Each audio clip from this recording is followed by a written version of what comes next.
हज़रत इब्राहीम अलैहिस्सलाम जब नमरूद के पास खुदा का पैगाम लेकर के पहुँचे और अल्लाह तबारक व तआला की ज़ात का, अल्लाह तबारक व तआला की सिफ़ात का, अल्लाह तबारक व तआला ने जो अहकामात बंदों के मुताल्लिक़ फरमाए उन अहकामात का, अल्लाह तबारक व तआला की खुदाई, यकताई, बेनियाजी का पैगाम लेकर के नमरूद के पास पहुँचे तो उसने झगड़ा करना शुरू किया। कुरान पाक में अल्लाह इरशाद फरमाता है, अलम तरा इलल्लज़ी हाज्जा इब्राहीम फ़ी रब्बिही अन आताहुल्लाहुल मुल्क। ए महबूब, क्या तुमने ना देखा उसे जो इब्राहीम से झगड़ा उसके रब के बारे में, इस पर कि अल्लाह ने उसे बादशाही दी। नमरूद को बादशाही अल्लाह ने दी, लेकिन नमरूद मुतकब्बिर हो गया, सरकश हो गया। और इसके अलावा खा वो हामान की दौलत हो या फ़िरौन की सल्तनत और तख्त शाही हो, शद्दाद की जन्नत हो, दुनिया में जितने लोगों को जो कुछ मिला अल्लाह की अता और उसकी कुदरत से मिला। जो फर्मा बरदार हुए, अल्लाह के आगे सर झुका दिए, और जो नाफरमान हुए खुदाई दावा कर बैठे। उन्हीं बड़े बड़े नाफरमानों में से एक नमरूद भी है। अल्लाह ने उसे बादशाहत अता की, लेकिन मुतकब्बिर हो गया। खुदा ने उसे सल्तनत अता की, पर मुतकब्बिर हो गया। खुदा ने उसे तख्त शाही अता किया, लेकिन जाबिर हो गया। खुदा ने उसे हुकूमत अता की, लेकिन घमंडी हो गया। खुदा ने उसे दौलत अता की, मगर जाबिर बन गया। खुदा ने उसे इज्जत अता की, लेकिन जालिम बन गया। हज़रत इब्राहीम अलैहिस्सलाम पैगाम खुदाबंदी लेकर के पहुँचे तो नमरूद ने एक सवाल किया, ए इब्राहीम, तुम जिस खुदा की दावत देते हो, जिस खुदा की तरफ मुझे बुलाते हो, आखिर उस खुदा की ताकत क्या है? वो खुदा क्या कर सकता है? वो खुदा ज़मीन और आसमान में क्या कर सकता है? तो हज़रत इब्राहीम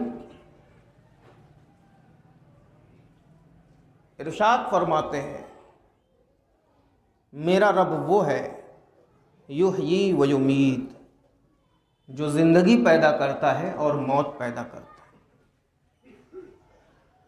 यहाँ पर एक बात समझने की है कि नमरूद ने कहा तुम्हारा रब क्या कर सकता है? इब्राहीम ने कहा मेरा रब ज़िंदगी देता है और मौत देता है। कुरान पाक में ऐसी बेशुमार चीज़ें हैं कि जिन चीज़ों को खुदा के अलावा कोई नहीं दे सकता। मसलन अल्लाह इरशाद फरमाए, अलम नजअलिल अर्द मिहादा, क्या हमने इंसानों के लिए ज़मीन को बिछौना ना बनाया? वल जिबाल औतादा, क्या हमने पहाड़ों को मेखें ना बनाए? व खलक़नाकुम अज़वाजा, और क्या हमने तुम्हें जोड़े ना बनाया, मुज़क्कर और मुअन्नस का? वजअलना नौमकुम सुबाता, और क्या हमने तुम्हारे लिए नींद को आराम की चीज़ ना बनाई? वजअलना लैला लिबासा, और क्या हमने रात को तुम्हारे लिए लिबास ना बनाया कि तुम आराम करो? वजअलना नहारा माशा, और क्या हमने दिन को तुम्हारे लिए रिज़्क़ तलाश करने के लिए ना बनाया कि तुम रिज़्क़ तलाश करो? व बनैना फौककुम सबअन शिदादा, और क्या हमने तुम्हारे ऊपर 7 मजबूत चुनाइयाँ ना चुनी। वजअलना सिराजन वहाजा, और क्या उनमें एक निहायत चमकता चराग सूरज ना रखा। वअंज़लना मिनल मुअस्सिराति माअन सज्जाजा, और फिर बदलियों से ज़ोरदार बारिश हमने तुम्हारे लिए उतारी। लिनुखरिजा बिही हब्बन व नबाता, कि उस बारिश से पैदा करें हम तुम्हारे लिए अनाज और सब्जियां। व जन्नातिन अल्फाफा, और घने बाग। ये सारी वो चीज़ें हैं जो कोई इंसान नहीं पैदा कर सकता। ज़मीन इंसान नहीं बना सकता, आसमान इंसान नहीं बना सकता, फसल इंसान पैदा नहीं कर सकता, आसमान से बारिश इंसान नहीं कर बरसा सकता, बच्चे के गोश्त पोश्त इंसान नहीं चढ़ा सकता, किसी को रिस्क इंसान नहीं दे सकता, किसी को ज़िंदगी इंसान नहीं दे सकता, किसी को मौत इंसान नहीं दे सकता। कुरान पाक में अलग अलग जगह अल्लाह तबारक व तआला की रुबूबियत का इजहार इन चीज़ों से फरमाया गया है। कहीं अल्लाह ने इरशाद फरमाया, हमने ज़मीन फाड़ करके तुम्हारे लिए सब्ज़ा पैदा किया। कहीं अल्लाह ने इरशाद फरमाया, हमने तुम्हें माँ के पेट के अंदर पहले नुत्फ़ा बनाया, फिर गोश्त की शक्ल दी, लोथड़े की शक्ल दी, फिर उसमें रूह फूकी, फिर तुम पैदा हुए, फिर तुम्हें बड़ा किया हमने। कहीं अल्लाह ने बागों की मिसाल दे करके बताया कि हमने एक पेड़ के अंदर ऐसी कुदरत पैदा की कि वो पेड़ बड़ा हुआ और फल दिया, और वो फल इंसान खाए तो इंसान के पेट से फुजलात किसी शक्ल में बाहर आए, वही फल जानवर खाएं तो जानवर के पेट से फुजलात किसी दूसरी शक्ल में बाहर आए, वही फल या जंगल के चारे और पत्तियां बकरियां खाएं तो उनके पेट से वो चारे और पत्तियां किसी दूसरी शक्ल में बाहर आए, और वही चीज़ ऊँट खाए तो उसकी लीद की शक्ल अलग हो, वही चीज़ घोड़े खाएं तो उसकी लीद की शक्ल अलग हो, वही चीज़ इंसान खाए तो उसकी लीद की शक्ल अलग हो। चीज़ें तो सभी के पेट में एक जा रही है, लेकिन फुजलात जो पेट से बाहर निकल रहा है, सारे फुजलात की शक्ल सूरत अलग अलग है। अल्लाह तबारक व तआला इन सारी चीज़ों से अपने बंदों को समझाता है। तो हज़रत इब्राहीम खलीलुल्लाह अलैहिस्सलातु वस्सलाम जब नमरूद के पास खुदा की वहदानियत का और खुदा के कलमे का इकरार कराने के लिए पहुँचे तो इनकार कर बैठा, और पूछा क्या कि वो कौन सी चीज़ है जो तुम्हारा रब कर सकता है, और किस बुनियाद पर तुम अपने रब की खुदा होने की दावत मुझे देने चले आए हो। तो हज़रत इब्राहीम ने क्या कहा, इज़ क़ाला इब्राहीम रब्बी अल्लज़ी युहयी व युमीत, मेरा रब वो है जो ज़िंदगी देता है और मौत देता है। लेकिन जिसकी अक्ल पर पत्थर पड़े हों और जिसकी आंखों पर पर्दे डले हों, वो बेवकूफ़ी और अहमकाना ही हरकत करता है। नमरूद कहता है इसमें कौन सी बड़ी बात है, फौरन 2 गुलाम को बुलाता है, कहता है एक गुलाम को लो मैंने आज़ाद कर दिया, और दूसरे गुलाम की गर्दन काट के कहता है मैंने मार दिया। उस बेवकूफ़ को ज़िंदगी पैदा करना और कैदी को रिहाई करने का फ़र्क नहीं पता। उस बेवकूफ़ को मौत पैदा करना और किसी की गर्दन काट के मौत देना, दोनों में फ़र्क नहीं पता, और इस तरह से अहमकाना हरकत करता है। एक गुलाम को आज़ाद करता है, एक गुलाम को कत्ल करता है, और कहता है कि मैं भी तो देखो, एक को आज़ाद कर रहा हूँ, ज़िंदगी दे रहा हूँ, और एक को मौत दे रहा हूँ, तो मैं भी खुदा हूँ। अब यहाँ पर हज़रत इब्राहीम अलैहिस्सलातु वस्सलाम किस तरह उस जालिम बादशाह का मुंह बंद करते हैं और उसको लाजवाब कर देते हैं। जब उसने कहा कि मैं भी तो ज़िंदगी देता हूँ और मैं भी मौत देता हूँ, तो हज़रत इब्राहीम अलैहिस्सलातु वस्सलाम ने कहा, तो काला इब्राहीम फ़इन्नल्लाह यअती बिश्शम्सि मिनल मशरिक़ फ़ाति बिहा मिनल मग़रिब। अच्छा, 2 गुलाम में से तुमने एक को आज़ाद कर दिया और एक को मौत के घाट उतार दिया, और कहते हो कि मैं भी ये काम कर सकता हूँ। हकीकत यह है कि तुम ये काम कभी नहीं कर सकते। ज़िंदगी और मौत पैदा करना तो बहुत बड़ी चीज़ है। अगर तुम खुदा होने का दावा करते हो तो उससे बहुत छोटा काम कर दो, सिर्फ इतना कर दो, मेरा रब सूरज रोज़ाना मशरिक़ से निकालता है, फ़ाति बिहा मिनल मग़रिब, आज तुम मग़रिब से निकाल करके सूरज बुता दो ताकि तुम अपने खुदाई दावे में सच्चे हो जाओ। फ़बुहितल्लज़ी कफ़र जो काफिर था, हक्का भक्का और मबहूत हो गया। क्यों? क्योंकि ये ऐसा दावा है कि जो खुदा के अलावा कोई दूसरा नहीं कर सकता। वल्लाहु ला यहदिल कौमज़ ज़ालिमीन, और अल्लाह तबारक व तआला जालिमों को राह नहीं दिखाता। सामीन इकराम, ये दावा हज़रत इब्राहीम अलैहिस्सलाम ने क्यों किया? हज़रत इब्राहीम अलैहिस्सलाम को पता है कि मौत और ज़िंदगी पैदा करना तो बहुत बड़ी चीज़ है। छोटे दर्जे का तुम कोई काम करके बता दो, ज़िंदगी और मौत पैदा करना तो बहुत आला चीज़ है। उससे छोटा तुम कोई काम करके बता दो ताकि तुम अपने खुदाई दावे में सच्चा हो जाओ। लेकिन छोटा काम क्या? खुदा खुदा है, बंदा बंदा है। खुदा की कोई भी चीज़ बंदा नहीं कर सकता, और बंदा जो कुछ करे वो सब कुछ खुदा का है, क्योंकि खुदा ही बंदे का खुदा है। जब बंदे का खुदा खुदा है तो खुदा जो करे वो खुदा ही काम है, और बंदा जो करे, अल्लाह का पैदा किया हुआ बंदा है तो बंदे का काम भी खुदा ही काम है। लेकिन बंदा जो करता है वो अल्लाह की अता से करता है, और खुदा जो करता है अपनी ताकत और कुव्वत से करता है।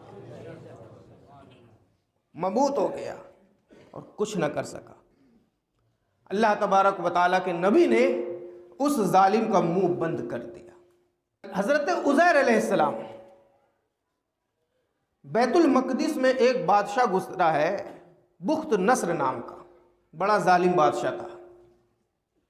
उसने बैतुल मक़दिस को वीरान कर दिया, वहाँ की आबादियाँ उजाड़ दी, वहाँ के लोगों को मौत के घाट उतार दिया, वहाँ के सारे जानवरों को, इंसानों को मौत के घाट उतार दिया, पूरी की पूरी इमारतें, पूरी की पूरी बस्तियां, पूरे शहर को उजाड़ दिया। बहुत सालों के बाद हजरत उज़ैर अलैहिस्सलाम वहां से गुजरते। जब हजरत उज़ैर अलैहिस्सलाम वहां से गुजरे तो आपने देखा बस्तियां उजड़ी पड़ी हैं, कोई इंसान वहां पर मौजूद नहीं है, पेड़ पौधे सब कटे पिटे पड़े हैं, जानवर भी नहीं है। तो अपने दिल ही दिल में कहते हैं कि ऐ अल्लाह, तू मुर्दा चीज़ों को कैसे पैदा करता है? तू मुर्दा चीज़ों को कैसे पैदा करता है? एक बात हमेशा याद रखिए, नबियों से पुख्ता और नबियों से कामिल ईमान किसी का नहीं होता। जब कोई नबी अल्लाह से सवाल करे कि ऐ अल्लाह, तू मुर्दा चीज़ों में कैसे जान पैदा करता है, इसका मतलब ये नहीं होता कि नबी को यकीन नहीं है। नबी को यकीन ना होगा तो फिर किसे यकीन होगा? जैसे कि हज़रत इब्राहीम के बारे में सुना होगा कि अल्लाह से हज़रत इब्राहीम सवाल करते हैं, ऐ अल्लाह, तू कैसे मुर्दों को ज़िंदा करेगा? तो अल्लाह इरशाद फरमाता है, ऐ इब्राहीम, अवलम तुमिन, क्या तुझे इत्मीनान नहीं है? तो इब्राहीम ने क्या कहा? बला, मुझे इत्मीनान तो है, लाकिन लियतमइन्ना कल्बी, मैं इसलिए पूछ रहा हूँ कि जो इंतज़ार का वक्त है और इंतज़ार में बेचैनी है तेरी कुदरत देखने की, दिल की वो बेचैनी ख़त्म हो जाए और तेरी कुदरत देख करके दिल मुतमईन हो जाए। इसका मतलब ये नहीं कि इब्राहीम ने पूछा था तो इब्राहीम को यकीन नहीं था, या उज़ैर ने पूछा तो हज़रत उज़ैर को यकीन नहीं था, नहीं, बल्कि जो सामने देखने में इंतज़ार की बेचैनी होती है, वो इंतज़ार की बेचैनी ख़त्म हो जाए और अल्लाह की कुदरत की अलामत निशानी देख करके दिल को इत्मीनान और तस्कीन कल्ब का सामान पैदा हो जाए, ये मतलब होता है। तो हज़रत उज़ैर अलैहिस्सलाम ने दिल में कहा कि ऐ अल्लाह, तू कैसे ये मुर्दा चीज़ों को ज़िंदा फरमाएगा? इतना कह कर के आप घर से कुछ सामान लेकर के चले थे, खजूर और अंगूर का शीरा, अंगूर का रस जिसे हम कहते हैं, ये लेकर के आप घर से चले थे। एक दराज गोश पर सवार होकर चले थे, यानी कि गधा। आप एक जगह पर अपने गधे को बांध करके, दराज गोश को बांध करके आराम करने के लिए बैठ जाते हैं, और जब आप आराम करने के लिए बैठते हैं तो खुदा की कुदरत के अल्लाह तबारक व तआला ने 100 साल तक आपको वहीं सुला दिया। अवकल्लदी मर्रा अला क़रयतिन वहिय ख़ावियतुन अला उरूशिहा, या उसकी तरह जो गुजरा एक बस्ती पर और वो बस्ती अपनी छतों पर ढाई पड़ी थी। काला, हज़रत उज़ैर ने काला, क्या कहा, अन्ना युहयी हादिहिल्लाहु बअदा मौतिहा, ऐ अल्लाह इसकी मौत के बाद इसे कैसे जिंदा फरमाएगा। उजड़ी हुई ज़मीन है, बिखरे हुए खेत हैं, इमारतें ढही पड़ी है। इरशाद किया, अर्ज़ किया, ए अल्लाह आखिर किस तरह इस ज़मीन को और इस खंडरात को और इस उजड़े हुए खेत को, उजड़ी हुई बस्ती को, उजड़े हुए शहर को तू कैसे ज़िंदा फरमाएगा। इतना कह करके आप अपने दराज गोश को एक जगह बांधते हैं और आराम करने लगते हैं। और आराम क्या करते हैं कि अल्लाह तबारक व तआला आपको 100 साल तक मौत अता कर देता है। 100 साल तक आप वहीं पर रहते हैं। अरसे बाद, सालों बाद एक अच्छा बादशाह उस शहर में आता है और वो बादशाह शहर को आबाद करता है और पहले जिस तरह से शहर था उससे बहुत ज़्यादा अच्छी तरह से शहर आबाद करता है। रास्ते सजाए जाते हैं, गलियां बनाई जाती हैं, खेतियां होती हैं, इमारतें होती हैं, शहर को बेहतरीन तरीके से सजा दिया गया। अब हज़रत उज़ैर अलैहिस्सलाम बेदार होते हैं और जब हज़रत उज़ैर उठते हैं तो अल्लाह इरशाद फरमाता है, कम लबिस, कितनी मुद्दत सोए, कितनी मुद्दत ठहरे। तो जब हज़रत उज़ैर अलैहिस्सलाम दराज गोश्त को बांध के आप आराम के लिए बैठते हैं तो वो वक्त होता है सुबह का, और जब आप बेदार होते हैं यानी अल्लाह आपको ज़िंदगी दोबारा अता करता है वो वक्त होता है शाम का। सोते हैं सुबह, उठते हैं शाम को। तो अल्लाह इरशाद फरमाता है, कम लबिस, कितनी मुद्दत ठहरे, कितनी मुद्दत सोए। तो क्या सोचते हैं, सुबह तो सोए थे, शाम हुई है, हो सकता है बस आज ही का दिन हो। लबिस तो यौमन औ बाद यौम, अर्ज करते हैं, ए अल्लाह एक दिन या कुछ कम, एक दिन सोया होगा या उससे भी कुछ कम। काल, अल्लाह इरशाद फरमाए, बल नहीं, लबिस्त मिअता आम, तुम 100 साल तक सोते रहे। मिअता आम, 100 साल तक तुम सोते रहे। फंजुर इला तआमिक, हजरत उज़ैर का इत्मीनान कल्ब कहाँ था। आप क्या कहते हैं, अल्लाह तो इन बस्तियों को कैसे दोबारा आबाद फरमाएगा, मुर्दा चीज़ों को दोबारा कैसे जिंदा फरमाएगा। और जब घर से लेके चले आप तो अंगूर का शीरा लेकर के चले, कुछ खजूर लेकर के चले, और एक गधे पर जिसको दराज गोश्त कहते हैं उस पर आप सवार होकर के चले। तो अल्लाह तबारक व तआला कहता है, बल लबिस्त मिअता आम, नहीं तुम 100 साल तक सोते रहे। फंजुर इला तआमिक व शराबिक लम यतसन्ना, अपने खाने और पानी को देखो, उसमें बदबू भी नहीं पैदा हुई है। फंजुर इला तआमिक व शराबिक लम यतसन्ना, अपने खाने और पानी को देखो, उसमें बदबू भी नहीं पैदा हुई। वंजुर इला हिमारिक, वंजुर इला हिमारिक, और अपने गधे को देख जिसकी हड्डियां तक सलामत नहीं रही। अपने दराज गोश को देख जिसकी हड्डियां भी सलामत नहीं रही, और अपने खाने और पानी को देख कि जिस तरह 100 साल पहले था वही हालत में अभी भी। अंगूर का शीरा अपने जायके को नहीं बदला। आप जिस खजूर को लेकर के घर से चले थे वो खजूर उसी हालत में है, 100 साल के बाद भी उसी कैफियत में है। लेकिन जो एक चलता फिरता जानवर था वो दराज गोश यानी कि गधा, वो मर गया, सड़ गया, उसकी हड्डियां सफ़ेद सफ़ेद अलग चमक रही थी।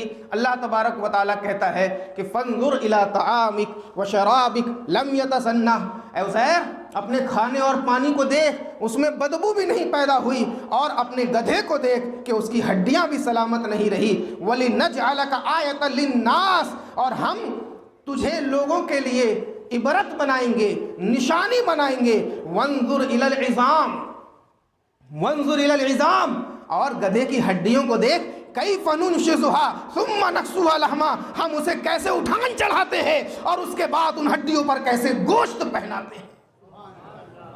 अल्लाह तबारक व तआला ने सबसे पहले हज़रत उज़ैर अलैहिस्सलाम की आँखों को ताकत अता फरमाई, यानी आपकी आँख काम करने लगी, आप आँख से देख रहे हैं, बदन उसी कैफियत में।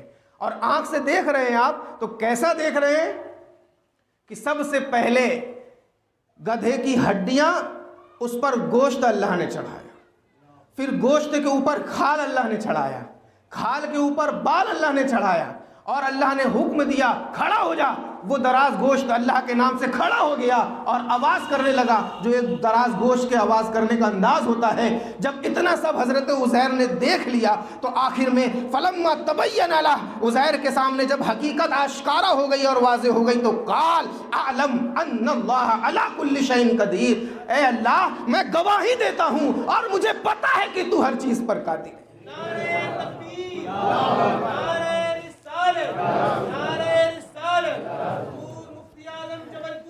और ये एक बहुत लंबा वाक़या है। हज़रत उज़ैर अलैहिस्सलाम जब 100 साल के बाद अल्लाह ने आपको उठाया तो आप अपनी बस्ती तलाश करते हुए आते हैं। अब जब वहाँ तलाश करते हुए आए, 40 साल की उम्र थी जब आप सोए थे। अल्लाह ने आपको जब मौत दी थी तो 40 साल की उम्र थी, और जब 100 साल बाद उठ रहे हैं तो 40 साल की उम्र है। जब आप सोए थे तो बाल सफ़ेद थे दाढ़ी के और सर के, जब आप उठे तो दाढ़ी मुबारक और सर के बाल वैसे ही सफ़ेद थे। 100 साल बाद जब आप अपनी बस्ती में आते हैं तो अंदाजे से एक घर में पहुंचते हैं। वहाँ पर एक बुढ़िया, पलक सफ़ेद, आँख की भौं ऐसे लटकी हुई, उससे कहते हैं यहाँ पर कोई उज़ैर नाम का शख्स रहता था। वो बुढ़िया नाम सुन करके रोने लगती है, कहती है यहाँ रहते तो थे लेकिन उनको तो फौत हुए 100 साल हो गए। कहते हैं मैं ही उज़ैर हूँ। वो बुढ़िया इनकार करती है।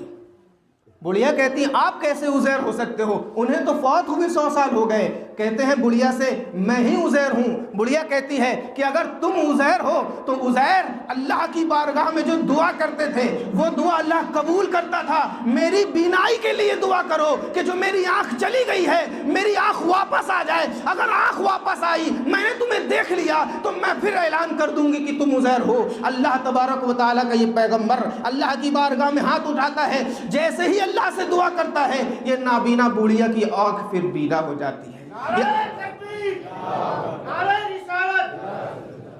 इस औरत की आंख, बुढ़िया की आंख वापस आ गई। बुढ़िया ने जब देखा तो यकीन कर लिया कि हाँ ये वही उज़ैर हैं। वो बुढ़िया कोई और नहीं, आपके घर की खादमा थी जो 100 साल पहले आपके घर की खिदमत करती थी।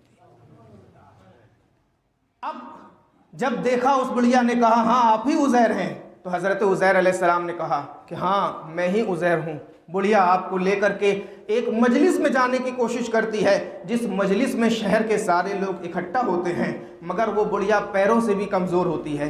कहती है कि आपने आंखें तो दुआ से लौटवा दी हैं, पैरों के लिए भी दुआ कर दे, मेरा पैर सलामत हो जाए। अल्लाह की बारगाह में हज़रत उज़ैर दुआ करते हैं, उसका पैर भी सलामत हो जाता है। हज़रत उज़ैर को लेकर के वो मजलिस में चलती है। उस मजलिस में जब हज़रत उज़ैर पहुँचे, आपके बेटे की उम्र 118 साल थी। आपके बेटे की उम्र 118 साल थी, और जो नाती पोते थे वो भी आपसे बड़े थे। सब आपके पोते और नाती जो थे वो भी आपसे बड़े थे। अब जब वहां पर पहुंच के हज़रत उज़ैर कहें कि मैं उज़ैर हूं, तो बेटा और पोता भला कैसे माने? बेटा और पोता भला कैसे माने? तो जब आपने बार बार दावा किया कि मैं उज़ैर हूं, तो आपके बेटे ने कहा कि मेरे अब्बू जान के शाने पर एक निशान था, अगर आप उज़ैर हो तो वो निशान दिखा। कपड़ा हटाया गया तो आपके शाने पर वो निशान मौजूद था। फिर एक दूसरा सवाल किया गया कि हज़रत उज़ैर जो थे उन्हें तौरात ज़बानी याद थी। तौरात उन्हें जो हज़रत मूसा अलैहिस्सलाम पर किताब उतरी वो किताब ज़बानी याद थी। आपने किताब को सुनाना शुरू किया, अव्वल से आखिर तक सुना दिया, लेकिन उस वक्त वहाँ पर किसी के पास किताब मौजूद नहीं। फिर जब तलाश किया गया तो किसी ने बताया कि 100 साल पहले जब बादशाह जुल्म कर रहा था तो एक तौरात का नुस्खा फलां जगह पर दफनाया गया था, चल करके उस नुस्खे को लाया जाए। उस नुस्खे को जब लाया गया और हज़रत उज़ैर से सुना गया तो शुरू से लेकर के आखिर तक जैसा हज़रत उज़ैर अलैहिस्सलाम ने पढ़ा वैसे ही उस किताब में लिखा हुआ था। सारे लोगों ने यकीन कर लिया कि ये कोई और नहीं हज़रत उज़ैर है। तो ये अल्लाह की कुदरत है।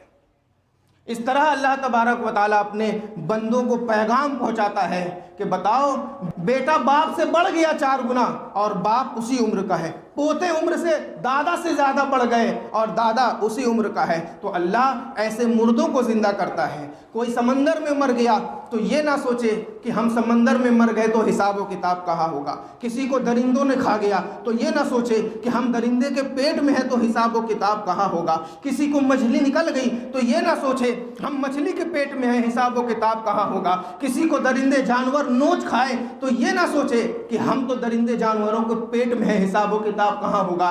बल्कि हलवा इरशाद फरमाते हैं, फुकहा कहते हैं कि अगर इंसान जानवर के पेट में पहुंच गया मर करके, या किसी इंसान को किसी शेर ने खा गया तो उसका हिसाब व किताब उसी शेर के पेट में होगा। ये अल्लाह की कुदरत है। अल्लाह वो है जो आसमान को बगैर सुतून के बुलंद कर दे। अल्लाह वो है जो लाखों लाख मुरब्बा मील फैली हुई ज़मीन को इस तरह पैदा करे कि उसमें कोई नक्स ना हो। अल्लाह वो है जो समंदर में मछलियों को रोज़ी पहुंचा दे। अल्लाह वो है जो आसमान में उड़ने वाले परिंदों को रिस्क अता कर दे। अल्लाह वो है जो फरिश्तों को अपनी इबादत के लिए पैदा करे और किसी को एतराज का हक नहीं है। अल्लाह वो है जो शैतान को आग से पैदा करे। अल्लाह वो है जो इंसान को मिट्टी से पैदा करे।